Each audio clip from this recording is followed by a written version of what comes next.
refletindo sobre o 19º domingo do tempo comum, nesse ano A. A palavra de Deus nos fala, Mateus capítulo 14, que Jesus vai orar sobre o monte, como várias vezes os evangelistas narram. Jesus como um homem de oração, Jesus no qual Deus se revela, se manifesta.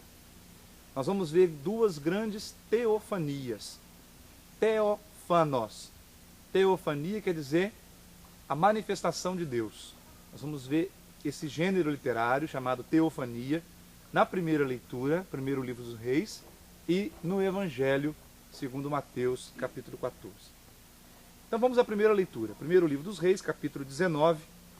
Logo depois do capítulo 18, em que Elias massacra os 450 profetas do Deus Baal, mostrando que há um só Deus vivo e verdadeiro, o Deus de Israel, o rei Acabe, que era casado com uma pagã que adorava Baal, chamada Jezabel, os dois começam a perseguir Elias, querendo vingar-se da morte dos 450 profetas de Baal.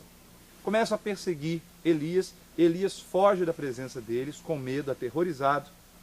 Aí aparece no fim do capítulo 18, uma passagem bonita que mostra como Deus cuida dos seus servos, dos seus profetas.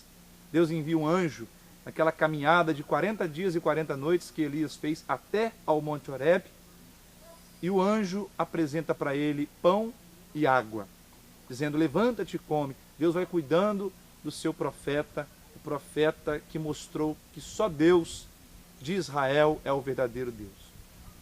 Chegando ao Monte Horebe, depois de experimentar tanta desolação, tanta tristeza, e de pedir até a própria morte, um momento de crise existencial profunda de Elias, Deus se revela a ele. Naquele mesmo monte onde se revelou a Moisés, o Monte Horebe, que fica ao lado do Monte Sinai. Da mesma forma como Deus escondeu Moisés na fenda de uma rocha, quando ele foi passar, Deus também se revela a Elias. E aí vem um forte furacão, um fogo do céu, um terremoto, e Elias não sente a presença de Deus.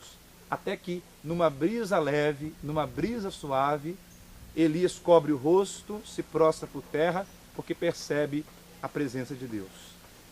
O Deus que para o povo em geral, sobretudo para os inimigos, se mostra como um fogo devorador, de uma maneira violenta, para Elias ele se mostra de maneira doce. Aqui o autor sagrado quer nos falar da intimidade que o profeta Elias tem com o Senhor. É como se Deus estivesse demonstrando todo o carinho para com o seu profeta, revelando-se a ele de forma suave, como uma brisa agradável. Deus que é tão grande, tão santo, Deus que é chamado o terrível na Bíblia, agora se revela na calma.